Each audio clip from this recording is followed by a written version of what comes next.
सबसे पहले चैनल को सब्सक्राइब करें और वीडियो को लाइक करना ना भूलें। रेलवे स्टेशन के कोने पर एक 3 साला लड़का रोज चाय बेचता था। इसका नाम था नामान। सब इसे चाय वाला बच्चा कहते, मगर वो हर गाहक को अदब से मुखातब करता।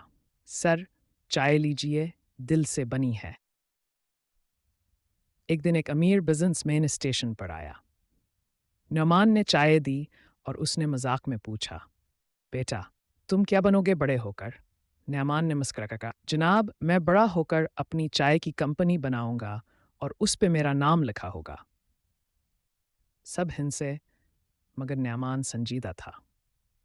वो रोज चाय बेचता, बचत करता, छोटा सा स्टॉल बनाया, फिर एक दिन अपना बोर्ड लगाया, नौमान टी हाउस, ख्वाबों से बनी चाय। 5 साल में वो इलाके का मशहूर चाय वाला बन गया। वही लोग जो हिंसते थे अब इसके स्टॉल पर बैठकर चाय पीते।